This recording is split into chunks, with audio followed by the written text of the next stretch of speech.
Welcome back to Incorporate, the podcast for business owners presented by the UB Center for Entrepreneurial Leadership.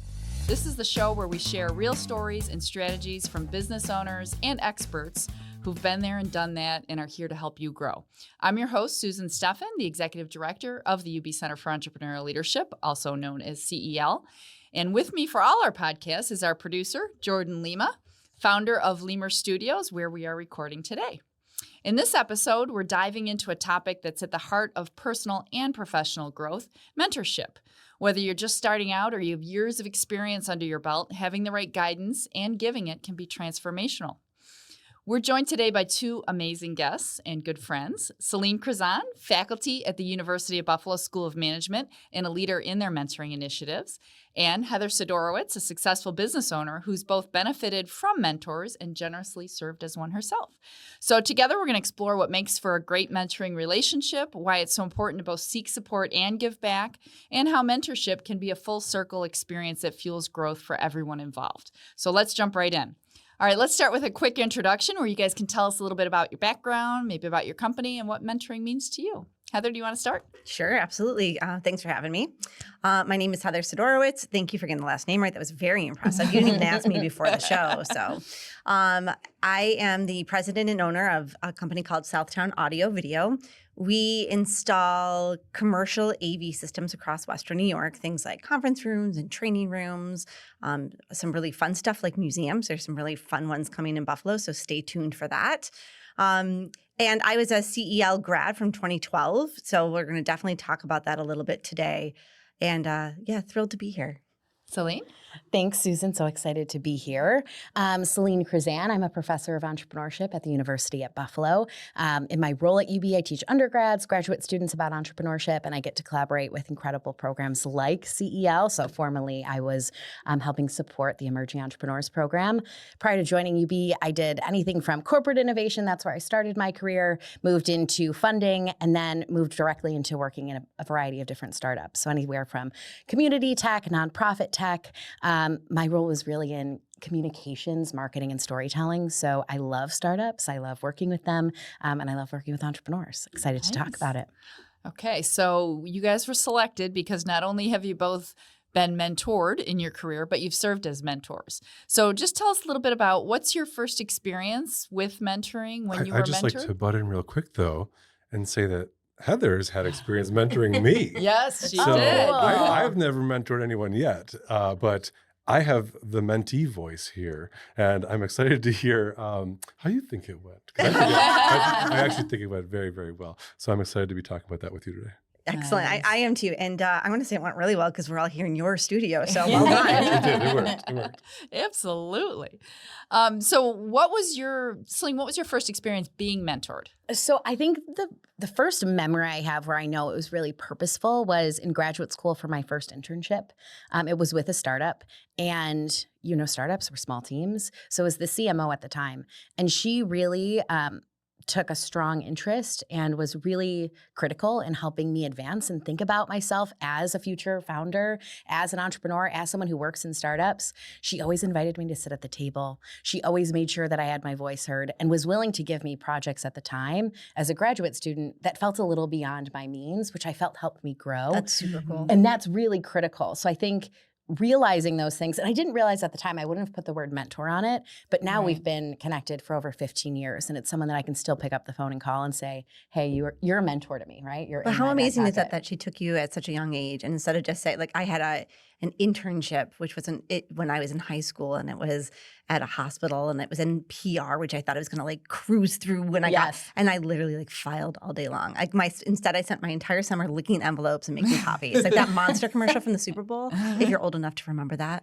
But yeah, so like how neat that she took you under her wing and said, like, I'm going to bring you to the table and show you. Yes, and give you that opportunity. Mm-hmm. Do you remember when you were first mentored, Heather? It's funny. I want to say like all of these stories, right? Like, oh, it was in high school, but really, honestly, and I swear I'm not being paid for this. There's no free to anything, but it is CEL. So when I went through CEL in 2012, I really found a family there, but I had not.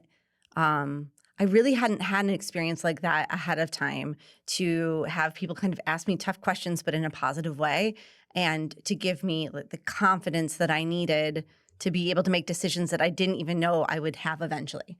So I think, I went in much more timid. I know it's hard to believe, but that I went in timid and not knowing my own worth. And going through that program is really when not just the teachers, our leaders, but also my classmates who came up to me and said hey, you have something of value here. Hey, you could get hired today at this rate. I was making $12 an hour at the time, in my current career. And this was, again, not that long ago. So someone that said, you can do this, I mean, that was huge. It was literally life-changing to me. Yeah. And probably so much so that that's part of the reason why you've become one of our go-to mentors in the program, I definitely right? have the CEL story. Yeah. I am the CEL poster girl. Yeah. Because I went through in 2012 with a 0% chance of ever going to buy the company, and then ended up buying the company outright in 2014. And then today we're the largest commercial AV company in Western New York. So that is that is a poster girl story for sure. But it was because I've had them with me the entire time. And so, and they change and they're different, and you go from one to the other. But that family really is there for you along these avenues. So why did you decide to become a mentor? To give back, because it had changed my life in such a profound way that, do I feel like I have time? Absolutely not. But every time I mentor, I give something back. And if I can provide just 1 ounce of value of what was given to me, I feel like I owe it to that world. I also think that I'll never be a politician. I'll never be running for anything because I am not PC. But I also think that I have that ability to take in what you're saying. My goal is always to listen intently, but also sometimes say the things that you need to hear. Yeah. And in one of these cases in my mentoring world was to tell someone that you shouldn't be doing this. And you're not where you belong. And that is hard to hear, but that's what I heard for certain things when I was going through it. And sometimes they're the most valuable things. Mm-hmm. So yeah, I give back because I was given so much. And I still think that I have so much more to give because I want to give back because I've given, it's a beautiful cycle. And you learn something every time you mentor. You make a new friend. You connect with someone. You share your experience. You connect them with the right people. So yeah, it's and a the really best cool thing. mentors, Heather, are the ones who are willing to say things that maybe you don't want to hear, but you need to hear. 100%. Yeah. And knowing how to deliver that in the right way. Mm-hmm. And Celine, you've been one of our most popular mentors now. Oh, since you've been thank associated you. with CEL. We hear all about it. So what makes you want to do it? I love giving back. And I think being in the classroom, so having that role of a faculty member, I want to also be able to stay relevant and be connected with business owners. So part of it is making sure that I want to stay connected, and I love the CEL community, and the emerging entrepreneurs are incredible. They're also passionate. They're some of the best stories. They're incredible. Yeah.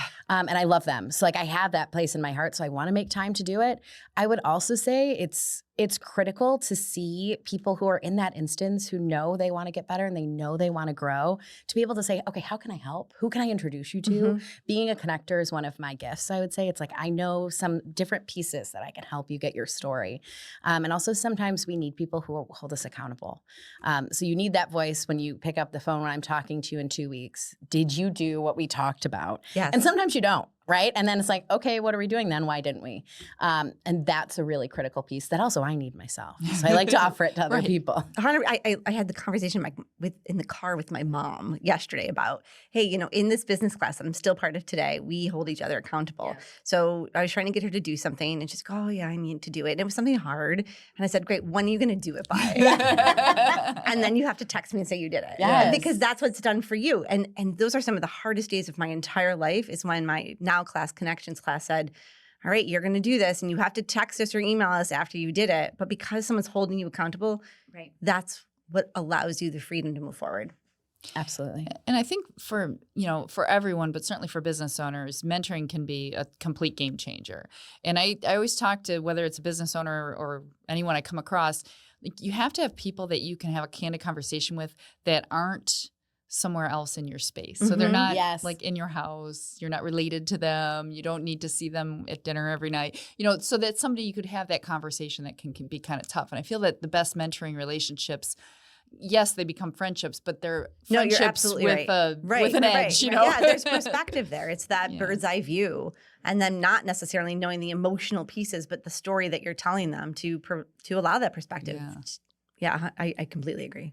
Jordan, tell us. I'm anxious to hear what happened with you and Heather in the mentoring relationship. Well, I mean, I've had on my mind, because the first question here was your first mentoring experience. And I have to say, I owe every ounce of interest in media making to my first mentor. I was doing computer stuff before that. And my first mentor said, hey, do you want to work on a video? When I was 15 years old. And I did. And that's the whole origin story of Lemur Studios. When he passed away about 5 years later, he left me all his equipment. That's part of my origin story. And some things are still around the studio today from that relationship 20 years ago. That's amazing. Wow. So that's fantastic. Heather, though, and what I'm seeing here with Celine, too, I think one of the keys to success in the mentors in this room are that you're both fast talkers and kind. And that's not the first time I've been told that. no, but so Should we slow down, Jordan? No, it's good. It's a good thing. But it's because it sounds like you just genuinely like people and want to help people. Mm-hmm. And you're also fun to be around. So I found my lunches and whatnot and coffees were that much better because I just genuinely liked you. And it was a good fit that way. We're in adjacent businesses, but not related, right? Right. There's both AV technology installation deals with some of the same stuff, deals with sound, deals with video, but we just create video media. So even though they're in the same general wheelhouse, there's not a ton of overlap. Yes, agreed. Yeah, we create no content. Yeah, I can make stuff to put on your screen. Right. You can help me to install things, but it's not competitive. So I think Right. that also helps too, because there's Right. not some like, oh, I'm giving away the secret sauce to someone who's a competitor to me. But yet you have an understanding of what you do. Yes, yeah. Right. So Heather, when you have had mentors, whether it was CEL or not, what's one thing you changed about your business because of what a mentor told you? As I said, I bought the company in 2014, and today we're a commercial AV company. But we started over 40 years ago, as a residential AV company. And through my CEL world, it was actually Tom Albrecht who, as we were starting to change over to commercial and chase that, we at the time still had a residential store. So you could come on in and buy your DVD player or your sound bar or your TV. And those people they take up a lot of time, and there's a lot of communication that happens. I'm going to try to say this is why I'm on politics. I'm going to say it as PC as I can. But I remember just around a table once, Tom Albrecht saying to me, like, are you sure that that's not a distraction? Mind blown. Like an aha moment that I really went back. I said to my father, who owned the company, or who I either just purchased, but in that time, and said, I think I'm going to close the doors to retail sales. He said, it's the biggest mistake you'll ever make. That was not true, spoiler alert. But I did, and we turned it into an experience center for the commercial AV market. So we set up these beautiful conference rooms to invite clients in, and it's been hugely successful. But it all was like one sentence of someone who understood what you do and just had to say, like, are you sure? Like, think about this. Like, could this be possibly? And he didn't tell me what to do in any string. But when you have that mentor-like person in your life who like can suggest those things, it really can be completely game-changing, that simple piece of that. That's one of many examples through the years. Yeah. So Celine, because you're bridging our world, because you've been an entrepreneur yourself, you've worked with our entrepreneurs, and you're also in academia. So how does mentoring look in the academic setting for our students? And why is it important, maybe a student who wants to be an entrepreneur being mentored? So there's actually data out there that shows that when students are mentored by actual entrepreneurs, they're more likely to actually open a business in their future. So I think that in and of itself speaks for itself, is that when we encourage students, when we show them what this path could look like, it doesn't only seem a lot less scary, but it also shows them the human side behind it. I think sometimes our students walk in with stories like The Social Network, right? Like they have to be, they're going to start a company. Yes, a billionaire in a year, right? Or like, I'm quitting school. But when we show them, when we bring people into the classroom and we bring in Buffalo business owners, CEL, it shows them, you're always learning. So being able to be in a space where you're always learning, you're always getting feedback, and also getting feedback is scary.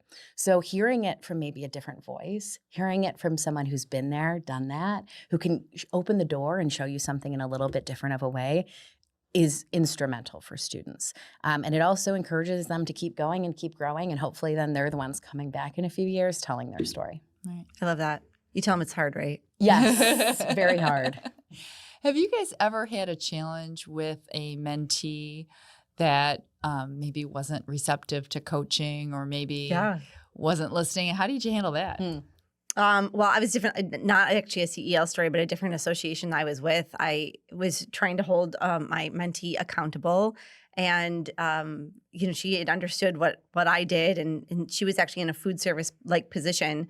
And so we set up a meeting. It took a while to get the meeting. I drove there in between 2 other meetings. And as I'm in the driveway, she cancels the meeting. And I probably didn't act as mature as I should have, but I was firm. I was holding accountable of, when you're asking for someone to give their time, to volunteer the time, it really is respectful to not cancel that meeting, to everything you can, or to have that as soon as you can. And she really was upset that I spoke to her, and it was not inappropriately. It was just firm. It was just in that kind of way of saying, you need to respect that time too. And after that conversation, I actually went back to the person in charge of the program and said, I'm no longer going to be a good service for her. So if she and I aren't connecting anymore, then any more I can give won't be helpful. Right. So how can I help from behind the scenes? And the end of that story is she ended up winning. There was an award competition, and she ended up being one of the winners and came to me at the end and said thank you. And so it was a nice story to the end. But I think sometimes it's it's entering without ego and knowing when it doesn't work, right? It's not a failure per se. I think that we all learn more from our failures or from the things that don't work for us. But to go back and say, this isn't going to be helpful. Me pushing at that point wouldn't have helped her. Right. What I would add is I think mentoring can sometimes blur the lines between business and personal. Right. So when you come as a business owner, and especially as an entrepreneur, you're coming with your whole self. And getting feedback on your business can sometimes feel very vulnerable, and you can feel very defensive. So I have seen that where it's, I want mentorship, but I really don't want your feedback. I don't want you to say anything bad. Right. Tell me, right? It's just cheer me on, and even if it's not working, that's okay. Right. So I think from a mentee's perspective, you need to walk in knowing what you need. And not every mentor, like Heather said, is going to be the right mentor for you. And know when to hold them, know when to fold them. Exactly. When do you walk away? And right. sometimes I'm not the right mentor at the right time. Maybe you need to find Jordan because he knows more about video than I do. So I think it's being willing to say, yes, I want to double down and have this relationship with someone and be long lasting, but also maybe I need a different perspective. Right. I want to go back to something you said because I think it's really important. The difference between mentoring and coaching. Yes. Or therapy. Yes. First. Sometimes they're all connected. Right. So how do you handle that? I would say mentoring, I think you come in with a goal and objective. You know where you want to get. Coaching is, I need to coach myself. I need to see where my mindset maybe is stuck. Where am I not fitting in the right way? And what can I do to improve as a leader and as an entrepreneur? I think that's really where coaching is focused. It can help you be a better mentee, be a better entrepreneur. And I think therapy, I think we all need therapy, right? Let's all go. But sometimes a mentor can't play all 3 roles and really shouldn't. But recognizing when maybe you're blurring the lines a little bit and say, hey, where can I get you more help and support? And that's why I think there's the value of having something like a CEL, and whether it's that or one of the others of NAIR partnerships, these other ones out there to say, okay, great, I'm hearing your things you need. I can't provide them all, but let me connect you with the person who can. So I think there's, again, entering without ego and knowing enough what your strengths and what your weaknesses are. So sometimes it's just, you might just be a connector and that's it. Right. Yeah. So what do you do with someone who needs to be mentored, but maybe isn't coming to the party? How do you convince somebody, or what would you tell them why they need a mentor? If you're a business owner who doesn't think they need a mentor, what do you say? You can push it. I think you can't. I think both parties, like a marriage, right? Both parties have to want to to participate. And I think that if it's an association like CEL or the others, to raise that up, hey, they're not bringing their part to the game, but you really can't force it upon them. Now, you can say things that they need to hear, and you should say that in a safe environment, and you should say that like a CEL, so that's someone asking for mentorship. They know what the program, you guys do an excellent job of saying, you need, what 3 things do you need to concentrate before you even connect them back to us. So if you're doing that outside of that box because you want to start your own thing, if that's not drawn out, I would say there's a flag of caution in that. because it might be therapy, it might be coaching, and you don't want to get yourself into predicament either in that way. So yeah, you got to you really got to know. I think it's better to be part of a program, and I would just encourage someone. So I think it's like you're a farmer, you're planting seeds. So if I see someone out in the wild that Roos by Brian, who just went through the program, our first conversation maybe a year or two ago was, he's like, oh, let's start a program in our town, and let's get these business owners. I'm like, I hear you, but these business owners don't think like you do. And if you're serious, here, let me introduce you to this party who it's also serious business owners who have a program that's already existing. And he loved the program. Right. So I think that it's planting that seed, not forcing. There is stats around it though that I love to share, especially with people who might be really deliberate with, I have only so much time in the day and I don't know if I want to give you 30 minutes. Right. And I say 70% of business owners who are mentored survive past 5 years, and that's nearly double people without mentorship. Right. And that's a solid stat. It's like, so do you want to survive? Like let's Right. lean in a little bit to that opportunity. And I can speak from personal experience. You know, sometimes there are business owners who just don't think that their mentor is the right fit. So it doesn't always need to be you're assigned this person. Right. I think being willing to open the door and say, I'm going to go into these networking situations. I'm going to go to a CEO alumni event, see who I click with, maybe my peers are sometimes my mentors who I can turn to. So being willing to be coachable and being willing to get feedback, it doesn't always need to be in a formal relationship, Right. but being willing to develop that is important. And I think it's important to know that your mentor isn't somebody like your spouse that you have to be, Not married to married, only yes. them for life, because there's certain people for certain circumstances. There is. And one mentor might help you, tremendously during a startup phase or something, or during a typical, business transition or something. But another mentor might be the person you need to shepherd you through growth or through, a succession plan or something like that. And I think what some people forget, especially our younger business owners, is that most people who've been there want to give back. Mm-hmm. I always tell people I'm in the very fortunate position. We put out a call for mentors every summer and I get more than I need, because people really do appreciate the mentoring they've had and they do want to give back. So I think sometimes business owners need to understand, yes, you're asking and you need to be respectful of their time, but they also are doing this because they know how important it is, right, and that they do typically enjoy the process. And I would say that anyone that's thinking about looking for a mentor too, you have to approach it with vulnerability. I especially do this with anyone that I mentor for that is in a sales side. Is like you want to sell your company, and I want to do the same thing. I'm a salesperson at heart, so I want to say oh, everything's great, everything's wonderful, we're making $1 million. But really, it's the more you can crack open and get the ooey gooey is the more help you'll get, and that's really hard for people. Yeah, for sure. And the more, Jordan, you're good at this. The more vulnerable the better the possibilities in terms of your outcome. I've seen you be pretty honest. Yeah, well, you gotta be, because otherwise, you have this facade up, and you're not going to get anywhere. You're just going to have everyone believing the lies you're telling yourself. And unless you can be vulnerable with a mentor, you're never going to get anywhere. I find mentors to be a wonderful way for me to break through imposter syndrome, the whole feeling of I'm not supposed to be here, or what am I doing, or I didn't know you could do that. That's true too. Having someone who's been there and done it, just to them, it's not even a big deal sometimes. And, I found this to be a problem with accounting things, tax things that were way over my head that from not being a business owner before I became one. Right. And hearing business owners and seasoned people just say, no, that's not a big deal. You could just get someone to help you. And it's demystifies everything. Right. And it's that fast. But no one tells you that until you start asking that question. You go, I've never seen a profit and loss before. Yes. But you can ask the follow-up question too, and you can get the answer you want right away, because you can see this stuff in a YouTube video or something. Right, but you in don't a vacuum, have but you someone don't really understand telling you. Yeah. That's a really good point. And the accountability, following up. I'm in a Class Connections program right now too, because I find as a business owner, except for every one of my clients, I'm accountable to really, no one. I just got to make sure everything's cool with the people that are working for me and everything. But it's very helpful to have a group of peers know what's going on and make sure you stay in line. Yeah.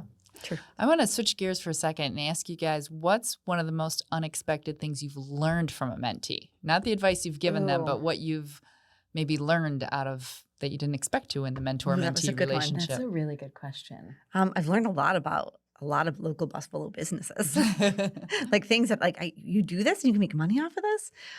So how many have you mentored? Oh, I don't know, almost 2 plaques worth. Yeah. Like, how many are on a plaque? Yeah. Like last time I was like, I need more plaque to. But yeah, Yes. it's it's just because it's been a long time. It's got to be at least 20 if you're at 2 plaques, I think. Yeah, I guess so. There you go. Yeah, and that's part of the MWE. Thank you, as well. But to learn, and one of the things, my most recent, and it was actually I was a reactor, but similarly, because you're just kind of more of a short-term mentor in that case. I went in feeling really burnt out just in my own world. And this person was so passionate about his business, which was like this oddity, something you would never really think about. They make like custom filters for HVAC units, and you would think like that sounds boring or not super interesting, but he was so excited about it, and he talked about his children and his wife, and his kids come there on the weekends, and I left feeling so renewed actually by his passion. It actually tapped back into my own. Because I've made, right, when you're your own business owner, who tells your story better than you do? So, but it's easy to get burnt out. It's easy to feel alone. It's easy to go like, I only have to do these 3 things today, and then the phone rings and the day is over. But to sometimes just going to listen to these the people who are doing it or starting or in the beginning is so refreshing. So yeah, I think that it's allowed me to sometimes tap into my own passion and my own why I get up to do this in the morning.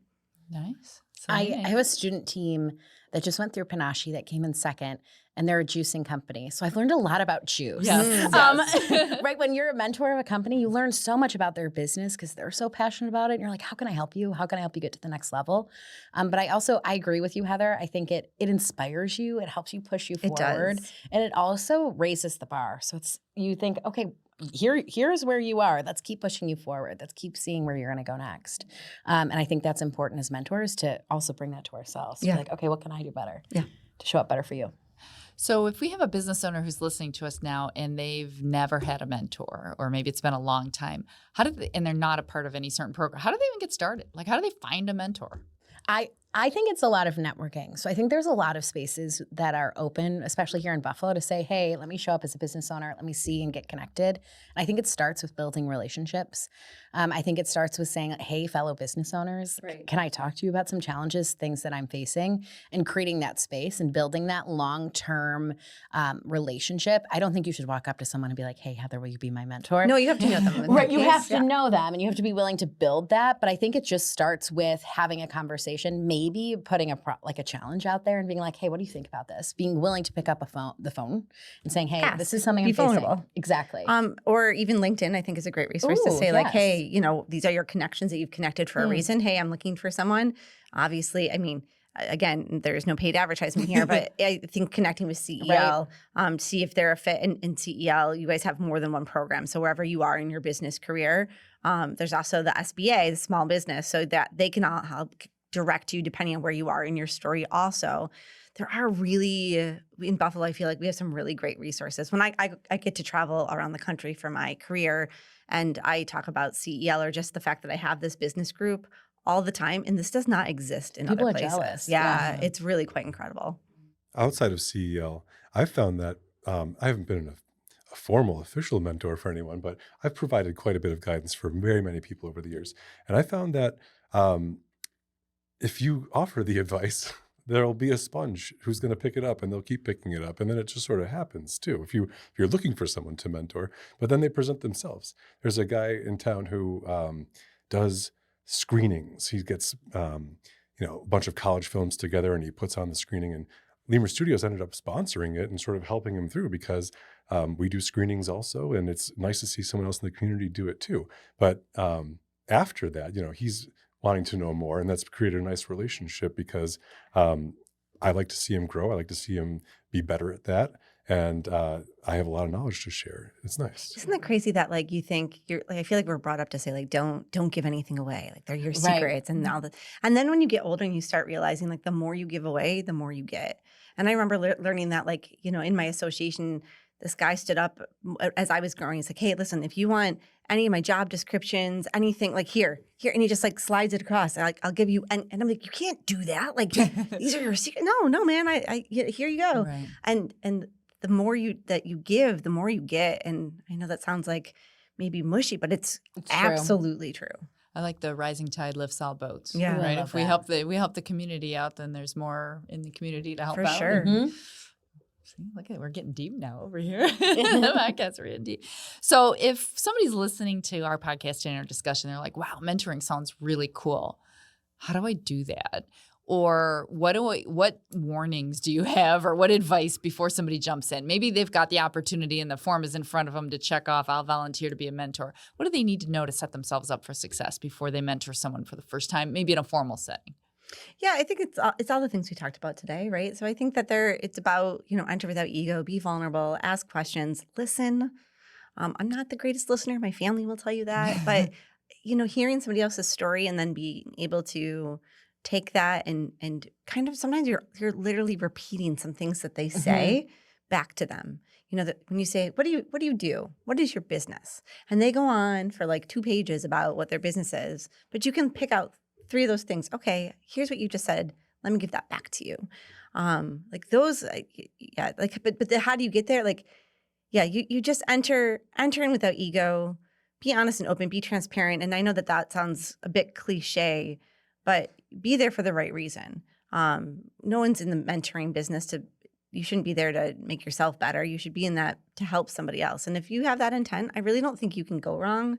You don't need to know everything. It's the same thing when you mentor is just saying, I don't need to, I don't, if Jordan comes to me and says, P&L's, balance sheets, I don't get it, I'm not going to go, let's dive in. Because I know that that's not my special sauce either. Right. But I can say, that's not my special sauce either. But here's how I got through it. And here's how it helped build a very profitable company and added employees. And so I think that part of the story is to say, like, I don't know, but I'll help you that connection again. Yeah. So that's exactly what you did in our relationship. And I was, throughout this conversation, I've been trying to think of like, what was like the most, the biggest thing that came from our mentor-mentee relationship. I remember it very fondly. And for some reason I was like, I don't know, there must be some really great things in there. And then it hit me like a ton of bricks. It's like, oh yeah, you introduced me to your financial person who saved my butt like weeks and months later in a major, because I knew there's something major about it, but I was like, no, everything was really nice. We had really great talks. It was a really smooth thing. And I was like, oh yeah, like you totally saved me in that. I had an issue with some finances, and your tax preparer financial person was a freelancer, and you provided the introduction, and when things got real, she was there to help, and it was amazing. Just amazing. That's what to it is have sometimes that too. It's support. the tools in your shed. Like that's how I felt my CEO world was. I didn't go into CEO going, I'm going to buy the company someday. I went and going like, I'm the decision maker. I'm running it. I don't know. And you put these tools away that you don't even know what they do, right? Like, and I can look at, I'm a terrible gardener. I have a black thumb, but like, it'd be like taking gardening tools and like just putting there like, I don't know what that goes. And then a few years later, all these plants bloom. You're like, oh, these are shears and I use them for this. Like, that's what all of this is for, is right? That connection to say, here's a tool. You don't necessarily need this now. And then, whenever that hit, you were like, oh, I need that now. I know what that's for. That Let one I me really connect. needed. Yeah, that wasn't so. Mentorship can help you, but you saved me. I had someone in my class who did the same thing for me, and I had an employee who had like a mental illness moment, and I was like, I'm not an HR person. I don't know how to deal with that. But again, someone to call, someone who had connected me to say, what do I do? Yeah. So I have to, in that nature to that episode, also throw some credit to Mr. Tony DeSimone, who was a CEO favorite and another guest in another podcast. And he came through. So your financial person and Tony at the same time. You got double team. Because of CEO. And if I did not have CEO support, I don't know what I would have done or what I would have and Tony's done. worked with my financial person and my stuff too. So Yeah. All right. it's connection. Celine, what were you One gonna thing say? I think that can go astray is if you don't have shared expectations. Ooh, that's a good So one. if you walk into a mentor relationship and the mentee isn't honest about what they need or what they're looking for, and vice versa, if the mentor doesn't tell you like, I'm expecting you to follow up with me, or you can call and text me anytime. Like that's something that I have with my mentees. I'm like, call and text me whenever you want. There's other mentors who I would just never do that for, right? That they're really formal. They want to be emailed. They want to make sure you follow up in a certain time and really have that established relationship. But I think starting really kicking it off and being clear, I think sometimes is uncomfortable because we don't know how to make it really clear, but really being honest about what you're looking for and what you expect of the other person. That's a really good one. Yeah, that's really important because you want to be respectful of time on both sides. Right. You don't want to waste anyone's Right. time. And I think it's really important. Something you guys have said in a bunch of different ways here is the mentor doesn't need to know everything, right? They're a connector. They're sometimes a partner to help you work through something, not necessarily with the answers, but as a sounding board. And hopefully there's somebody who's got some tools in their toolbox that might be helpful as well. How much of it do you think, I mean, you mentioned listening to people and regurgitating or calling back things that they've said. How often do you think that you're helping them just align with what they can't see in their own mind? Like it's there, like they're saying all the words. Oh, yeah. And they're just not seeing the bigger picture, and you can just. Most of the time. I think that's kind of like one of my special sauces. It's like to go in and kind of to do that. I think that's something I can bring, but that's not something everybody needs. So when that connection, when I've brought with the right person, it helps. And again, that's sometimes, hey, you shouldn't be doing this. But yeah, I think that's something that I've done quite often because nobody knows your story as well as you do. And when you go in and you start talking like, oh yeah, these two owners don't even talk to each other each week. And I'm like, well, that's not a good partnership. But they're like, oh no, that's totally normal. I'm like, no, it's not. So to start aligning those pieces, that's what we need though, is to talk it through. And we can't talk it through with ourselves. It just rumbles around in your head or keeps you up at night. And those are those valuable questions, like what keeps you up at night? And now today I know that what keeps me up at night is something I have to deal with, because it only gets bigger. But it's because I get to do it for others, I relearn it myself. Give myself very good advice, but I very seldom follow it. Alice in Wonderland. Yeah. Well, and sometimes it's affirmation, as a mentee. Sometimes maybe you are on the right track, but whether it's imposter syndrome or something else, you're just not sure you have the confidence to follow through. And having somebody kind of not friends and family think that you're on the right track can be very affirming as well. So. Sure, absolutely. Well, I think we're getting close to time, and Jordan's going to give me the gong pretty soon. So I think we'll end it there for today's episode of Incorporate. Huge thanks to both Celine and Heather for sharing their insight, their experience, and their, of course, passion for entrepreneurship and for mentorship. If you've ever wondered whether you should find a mentor or become one, we hope today's conversation inspired you to take that next step. Mentorship isn't just about advice. It's about the connection, the growth, and helping business owners or just other human beings move forward in their lives. As always, if you've enjoyed this episode, we hope that you will like it, repost it, share it, tell all your friends to come and listen, and hopefully hang on every word waiting for our next episode. Until that time, please keep learning, keep leading, and don't be afraid to offer to lend a hand or let us know when you need a hand. Thanks very much to all.